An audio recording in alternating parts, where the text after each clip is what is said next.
Welcome to the Times of Israel's daily briefing. Today is Tuesday, April 1st, day 543 of the war. I'm Amanda Borschel-Dan, joining you from our Jerusalem office with our legal reporter, Jeremy Sharon, and archaeology and religion reporter, Rossella Tercatin. Hello to you both. Hi, Amanda. Hey, Amanda. Good morning. Thanks for joining me. Jeremy will fill us in what's happening in an investigation into the Prime Minister's office that is currently known as Qatargate. We'll also learn about the Israeli High Court's ruling that the country is not intentionally starving Gazans during this ongoing war.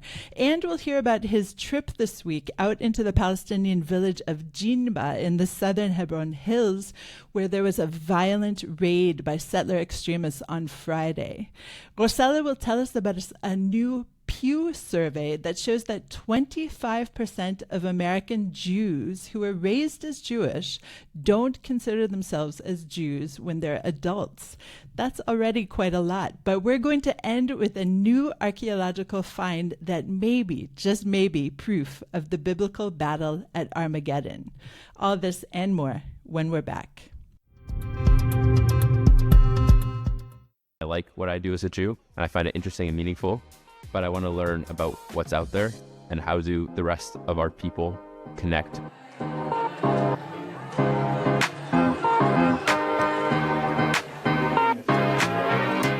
You come in knowing some things, but nobody here knows everything, because everyone has had like puzzle pieces, and together we kind of make up this whole larger puzzle. I think the Hartman Fellowship has impacted me as a Jewish leader more than any other Jewish program that I've done, because it's sort of broadened my horizon on what exactly it means to be a Jewish teen and what sort of Jewish teen learning looks like.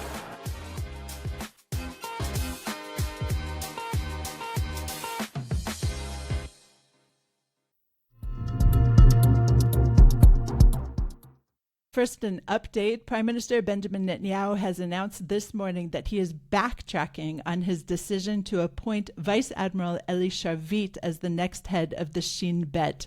This comes some 24 hours after the surprise appointment yesterday. So let's turn to you, Jeremy. And Prime Minister Benjamin Netanyahu accused police of holding two of his aides hostages yesterday after they were arrested over their alleged engagement in illicit ties with Qatar while working for the Prime Minister. Of course, critics pounced on the premier for using the phrase held hostage to describe the arrest of Qatargate suspects Jonathan Urich and Eli Feldstein, of course, right now, while 59 Israelis are actually being held hostage in Gaza, 24 of which we believe are still alive. So, Jeremy, there is a massive gag order on this investigation we're calling Qatargate. So tell us what happened yesterday that was a bit of a development. So, a bit of a development, perhaps an understatement. There were some really dramatic developments, and in really unusual and highly irregular circumstances. So, as you said, Jonathan Urich and Eli Feldstein, who served as close aides to Netanyahu, as spokespeople and kind of spin doctor type assistants, they were arrested in connection with the investigation into Qatargate. They're both suspected of having connections to Doha.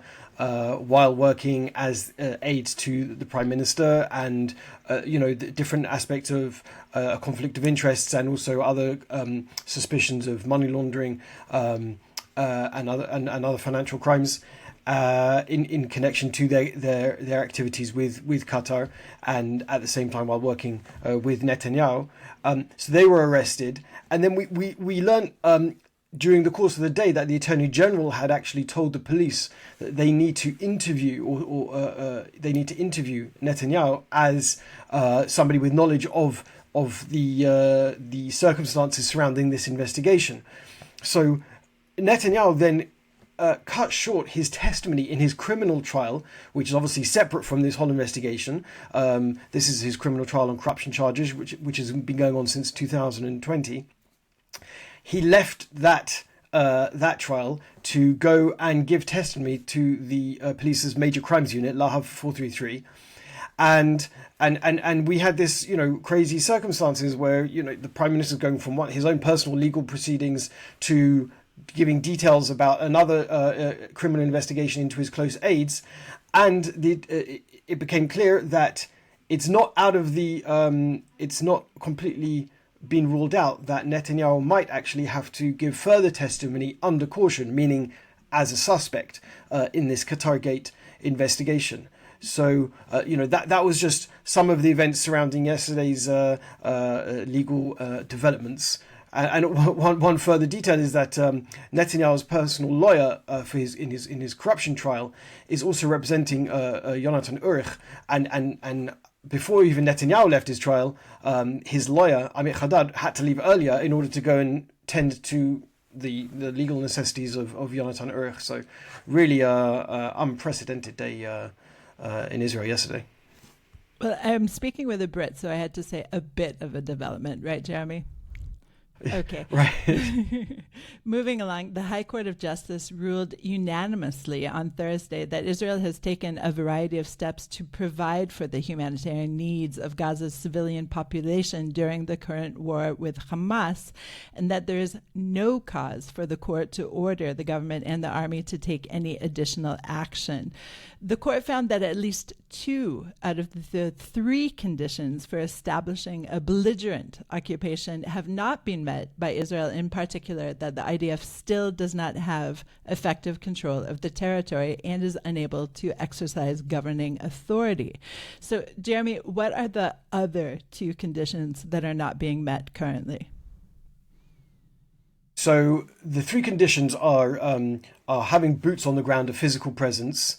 The other condition is that the foreign power is able to exercise its own governing authority. And the third condition is that the previous ruling power is no longer able to exercise its governing authority.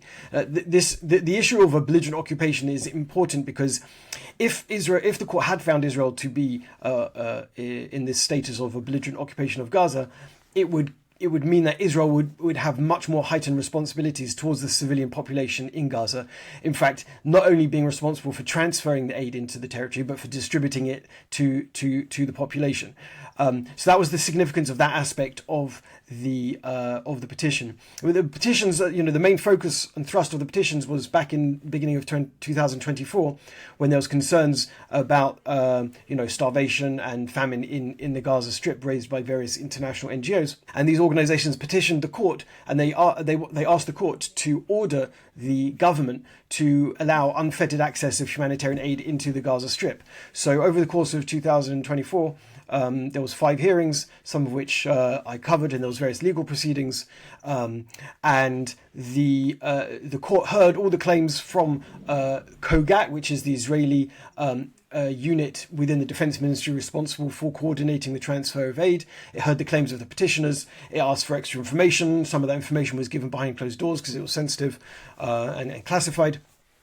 And then the court issued this ruling just last week, at the end of last week, and it said that it did not find that there was cause to accede to the request of the petitioners to order the government to allow more aid in, because the court found that there was enough aid going in, that Israel had done enough to discharge its responsibilities in terms of allowing humanitarian aid to get to the civilian population.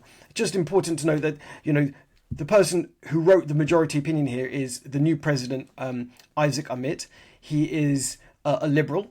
His appointment as president was bitterly opposed by the current government, and this all comes against the background of the very severe charges against Israel in the International Criminal Court and in the International Court of Justice, that Israel used starvation as a tool of war in its war against Hamas, and that is a crime against humanity. As the International Criminal Court pointed out in seeking its arrest warrants against Benjamin Netanyahu and former Defense Minister Yoav Gallant. So here, a very liberal president of Israel's Supreme Court, who the government, which is conducting the war, actually hates, saying, actually, Israel has fulfilled its obligations in terms of providing humanitarian aid. And Amit even said explicitly, the petitions have not come even close, that was his exact words, to proving that Israel has used starvation as a tool of war. And I think he used those words specifically in light of the of the motions against it, the legal motions against Israel in those international fora. And I think that would be hard to dismiss his opinion, since he is very independent. It's so independent that the Justice Minister and the Prime Minister fought his appointment tooth and nail. And I don't think that it will be easy to dismiss the findings of this court that Israel has in fact allowed sufficient humanitarian aid into Gaza to provide for its needs and to ensure that it does not violate international law. I just want to emphasize two of the points that you made here. And one is that it is through 2024. So, of course, that's not taking into account what's happening right now on the ground. And the other aspect is that you mentioned independent, that he is an independent judge. The Amit is independent, and he is an independent voice. And that is exactly the issue that so many have taken to the streets about, because it is so important for Israel standing in these international courts to have an independent judiciary. Okay, Jeremy, our time is running short, and I want to run now to an item that is just really making waves across the world. And yesterday, the IDF issued a statement announcing that it had disciplined several officers and troops for vandalizing Palestinian property in Jinba, which is in the southern Hebron Hills, after an investigation was conducted into the incident. Now, the IDF statements didn't address questions that you had, Jeremy, regarding the villagers' claims that troops had stood by while the settler extremists attacked residents and prevented a Red Crescent ambulance from evacuating the wounded. And what's also really fascinating to me is just seeing how really seriously the IDF is taking these complaints by the villagers. And of course, they were documented on video, but IDF Chief of Staff Lieutenant General Eyal Zamir went to Jinba himself to investigate the incident on Sunday. You were there on Sunday as well. Did you happen to see him there? I did not see Zamir there on Sunday. I did see two police investigators there. And that in itself is actually a rare occurrence. I followed violence in the South Hebron Hills area for the last 3 years. One of the major complaints of the residents and of their legal representatives is that the police rarely, if ever, go to take evidence, go to take testimony from the victims of these kind of settler attacks. So I think, the fact that the police investigators were there and relatively swiftly after the incident shows to some extent that the police are taking this incident in particular more seriously than previous incidents. And there's also video footage, clear video footage of what happened, and that makes it harder to ignore as well. So that's an important aspect of what's happening here. Whether or not we'll see charges brought, that's another question. And if the police rarely go to take evidence and take testimony, then it's even rarer that actual indictments are brought. But we can see what happens with that. Right. Okay. So Jeremy, you were there on Sunday and you came back shaken. We talked about it the following day, and I want you to describe a little bit what you actually saw on the ground there. Yeah, I think it really is quite a distressing incident. And, you go to this place, Jinba, it's really a kind of poor, ramshackle, tumble-down kind of place. Nothing's so organised. There's no proper infrastructure. And these people are poor people. They make a living from farming, sheep farming, production of dairy products, and other agricultural activity. And what happened was a multi-layered attack in which there was some kind of friction or incident between a settler and a member of a resident of Jinba. The settlers claim that settler was injured, although it appears that the Palestinian shepherd was also injured in the same incident. Then, a short while later, there was a massive infiltration of a couple of dozen settlers. They rampaged through the village. They severely beat 3 men of the same family, putting them all in hospital. One is in intensive care still. And then the IDF, an IDF force came. It's unclear exactly who comprised that force, but it definitely included, according to the testimony of the villagers who talked to me, it included members of units who are mobilized settlers. That is, it's like a regional defense unit with comprised of soldiers who live in nearby settlements. And they went to arrest, there wasn't any settlers to arrest there, they'd already fled, so they arrested 22 members of of Jinba, 22 residents of Jinba. At that time, there was the three members of this family were still injured, and it was those soldiers who the residents say prevented the ambulance from entering. And then later that night, another IDF force, also with these mobilized settlers, but not only, came back to Jinba in the dead of night, 2:00 in the morning, apparently searching for weapons. That was the original claim, but they ransacked the place. They destroyed an EU-funded clinic. They destroyed an Italian-funded school in the village. They threw the agricultural products on the floor. Yogurt which had been prepared, butter, olive oil. There's videos of those products just being having been spilt out on the floor. And again, these are poor people, and they make their livelihood off of this kind of produce. And so this is something which is really devastating for them. In this raid in the middle of the night, a lot of the men of Jinba had already were not in the village because they were under arrest in the Kiryat Arba police station nearby. So a bunch of these women, in one home there was 15 women, and I think about 10 of them were adult women and about 5 kids, including a baby. And the soldiers came in, they burst in, they ordered them all out in the middle of the night, ordered them to kneel on the ground, hands on their head. They turned the place upside down, looking for weapons, which they didn't find any. There was no evidence or presentation that any weapons or ammunition or anything like that had been found. And it was, just the description of the events was it was of a very brutal and violent raid. And again, this is now not by the settlers, that was earlier. This is by IDF forces. And I think obviously the evidence that we've seen and the video footage is why the new IDF chief of staff and the commander of the Central Command in the West Bank took this incident so seriously. And they did say that what happened violated the IDF's professional and moral standards. And I think that is clear because there doesn't seem to be any reason to, smash windows in a school and destroy a medical clinic when looking for weapons, or even to, throw dairy products on the floor. But I got a real sense of fear and trauma from the people I spoke to, especially those women who were subject to that raid in the middle of the night. And one of them said something which really struck home to me. She said, "We live in injustice, and there is no justice in Israel." And I think that was a very sad statement. And especially bearing in, I think it rings true to us with regards to what's happening to this community, this set of communities in the South Hebron Hills, where they don't have any protection really from the police. And in fact, we were talking about President of the Supreme Court, Isaac Amit. He in a case which came before him in the Supreme Court recently. About a different community in the same region, he said he rapped on the table and said, "You police have not done anything. You don't." He said, "You don't do anything. You don't arrest anyone. You don't take evidence, and nothing is being done about these attacks." And I think that just reinforces the kind of problems which we're seeing transpire in Jinba and other places. And this, Jinba is just the latest incident of a series of incidents over the last few weeks, which have taken place in this region, in which so many of these communities have been attacked, and not too much seems to have being done.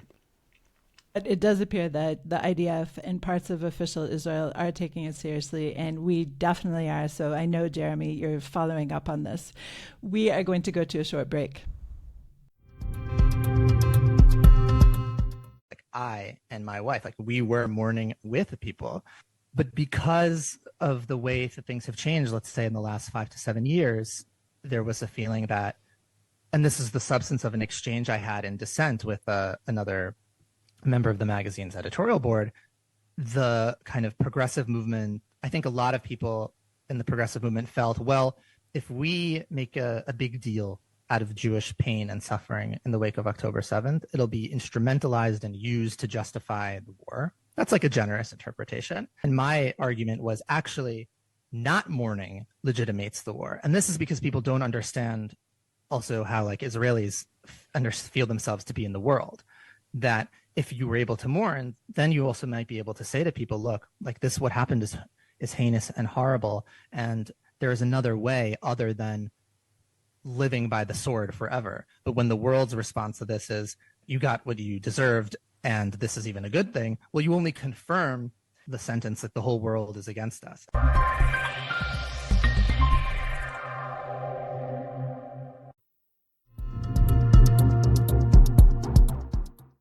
And we're back. Rossella, almost 1 in 4 U.S. adults who were raised Jewish no longer identify as such, according to a new report by the Pew Research Center that was released last week. Now, the report focuses on the phenomenon of switching religions around the world, and it is based on data obtained by polling almost 37,000 Americans and over 41,000 individuals in 35 other countries, including Israel.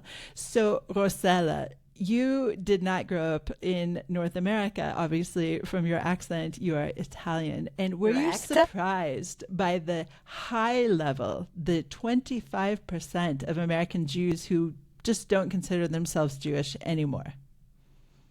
Well, I have to say I was, like, it feels like a really high number. You know, we are talking about 1 in 4 people. And at the same time, we look at Israel and we see that basically virtually no one switches. Now, that doesn't mean that people don't change the way they connect to religion. And we see actually in the data about Israel that a lot of people become more religious and especially less religious in Israel, but they still consider themselves Jewish. And in the US, they simply do not. And most of them, we have to say, consider themselves unaffiliated. 17% of these 24%, and only 2% convert to Christianity and 1% to Islam. So really, most people just decide that religion is not something for them. And it feels like a lot. And when sometimes, you know, there are all these questions about Jewish continuity and everything, well, this survey clearly shows that maybe Israel is actually the biggest answer to the question of Jewish continuity. And it would be very interesting if in the future would be possible to know numbers of communities outside of Israel and the US. On the other hand, I think it's also important to notice, and I only took me a moment to actually look at it, looking at the report, you know, the percentages of people who have switched out of Christianity and Islam in the US are quite similar. We have about 73% of people who were raised Christians who still identify as Christians, and about 77% of people who were raised Muslim who still identify as such. Now, if we look at countries, let's say it's countries that we associate with less religion freedom, or at least more traditional societies, we see that things are very similar. Also in Islam, also even Christianity in the Philippines, a lot less people switch. So really, we also have to ask ourselves if, you know, living in a very free, thriving society, like the price is also people having more choices. And not to say that Israel is not necessarily a thrive and free society, but I do think it's interesting to see how numbers sort of like are consistent across religious groups in different countries. The other number that jumped out to me, and I don't have your piece in front of me right now, but when I was editing it, the number that was really interesting was to see how many Americans converted into Islam. Do you have that number at hand? Correct. It's about 20%. 20% of people who identify as Muslim today are converts. And by the way, also the same is true for Jews. That's more or less the percentage. And again, like this tells us that, you know, in a country like the US, the land of freedom, people really do make different choices. And I do want to also say that, researchers were not really able to have independent data on Judaism in the other countries where that they investigated because communities are too small. But we see that among the Western world countries, the US is still a country where people, you know, remain connected to religion more than, let's say, in other countries in Europe or in the rest of the Western world. This is obviously broadly speaking. Okay, so let's finish our program with the story that I just wish we could talk about this kind of stuff instead of Jeremy's beat all the time. And sorry, Amanda. Yes. What can you do? Yeah. For the first time, a team of Israeli archaeologists has uncovered ancient artifacts at northern Israel's Armageddon site. Yes, it's a real place that might offer proof of an epic battle that was documented in the book of Kings, 2 Kings, and Chronicles. This is a battle between a king of Judah and an Egyptian pharaoh. So what they seem to have found is a predominance of Egyptian poorly made ceramics that indicate that they weren't there for commerce, rather for, I don't know, cooking. And so the old adage is, of course, that an army marches on its stomach. So, Rossella, what can you tell us about the findings at Armageddon? So this is the site is known here in Israel as Megiddo, and the Armageddon term might be like a poor pronunciation of Har Megiddo, the Mount of Megiddo. And this is a site that has been known to archaeologists for over a century, essentially. Like it was first digged in the 1920s by the University of Chicago. Now this is very cool, except that a century ago archaeologists did not have the scientific tools and methods that they have today, and so they sort of like messed up. And modern archaeologists have been researching like areas within the site where they could actually see the different layers, the different times, and especially they were interested in the past. Basically 30 years, an expedition by the Tel Aviv University, they were interested in identifying an Assyrian layer, roughly 7th century BCE. So like the question is, if you look for proof that something mentioned in the Bible happened, like, usually you're not going to find, an inscription mentioning the names or other things that we're saying, oh, it's really there. But we see that, the Bible mentions Egyptians there, and there's no evidence, archaeological evidence that Egyptians were there. And then all of a sudden, archaeologists managed to identify this area X where they could really find all the right layers, all the right time. And in the relevant layer, 7th century BC, this battle is supposed to have taken place in 609 BCE. They found like 100 pieces of Egyptian crude pottery, like the highest concentration essentially from the time in the Levant outside of Egypt. And lo and behold, like Egyptians were there, and probably they were soldiers. They weren't, merchants with very high-end like pottery. And also they even found some pottery from Greece, and mercenaries from Greece were thought of having joined the Egyptian army at the time.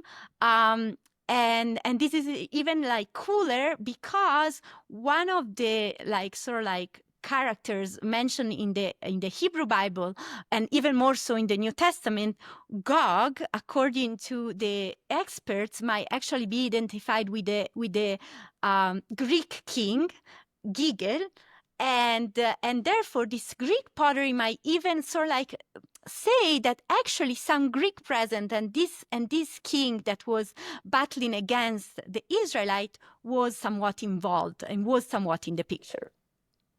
It is so cool. It's all cool. I don't know what is more cool or less cool, but thank you, Rossella, for letting us end our program this way. Thank you both for joining me today. Thanks, Amanda. Thanks for listening to the Times of Israel's daily briefing. Please check out another installment tomorrow. This episode was produced by the Podwaves and edited on video by Thomas Gersh. Please check out another installment tomorrow. Until then, shalom.